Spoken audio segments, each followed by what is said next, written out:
চারিদিকে কিন্তু হালকা হালকা বৃষ্টি লেগেই আছে, মুষলধারেও কিন্তু বৃষ্টি হচ্ছে। তো এই বর্ষাকালে এই বর্ষা আমেজে কিন্তু এই রেসিপিটা দারুণ মজা লাগে খেতে। আমাদের কিন্তু 100%-এর ভেতরে 95% মানুষেরই এটা অনেক পছন্দ। সেটা হলো যে ইলিশ মাছের মাথা লেজ দিয়ে কচু শাক রান্না। তো কে খেয়েছেন জানি না, তবে আমাদের রাজশাহীতে এটা অনেক খাওয়া হয় এই সিজনে।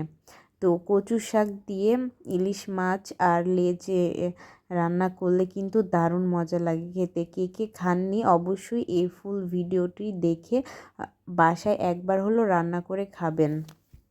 আমার কিন্তু বেশ মজা লাগে খেতে। আমাদের ইলিশ মাছের কাটার ভয়ে কিন্তু আমরা খাই না। তো ইলিশ মাছের এই মাথা লেজ দিয়ে আজকে বানিয়ে ফেললাম কচু শাক দিয়ে দারুণ মজার রেসিপি। তো প্রথমে কিন্তু কচু শাকটা আমি ভালো করে সেদ্ধ করে নিয়েছি, তারপরে নুন হলুদ দিয়ে মাথা লেজটা সেদ্ধ করা হয়েছে, তারপরে এই সেদ্ধ করা শাকগুলা মাছের ভেতরে ঢেলে দেওয়া হলো, আর ঢেলে দিয়ে কিন্তু এটা ম্যাশ করে নিতে হবে ছুরির সাহায্যে, অথবা অনেক হামাল পিস্তা আছে ওটার সাহায্যেও করলে হবে, সেটা পছন্দ মতো। তো এই তো একটা ঘুটনি দিয়ে সুন্দর করে ঘুটে নেওয়া হলো।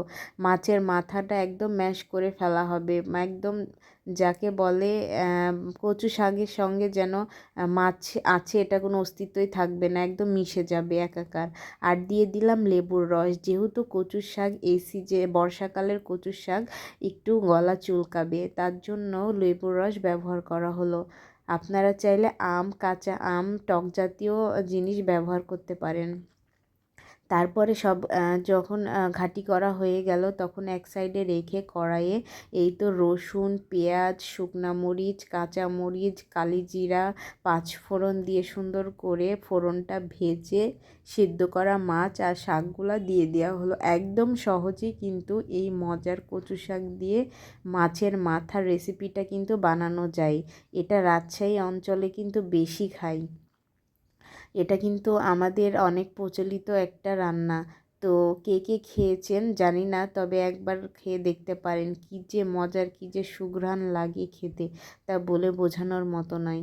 এই তো একদম রেডি হয়ে গিয়েছে ইলিশ মাছের মাথা দিয়ে কচুর শাক। অবশ্যই বাসায় একবার হলো ট্রাই করে দেখবেন। আমি তো খালি মুখেই খেয়ে ফেলে অর্ধেক। ভাতের সঙ্গে চেয়ে আমি খালি মুখে খেতে বেশি পছন্দ করি, এত মজার হয়।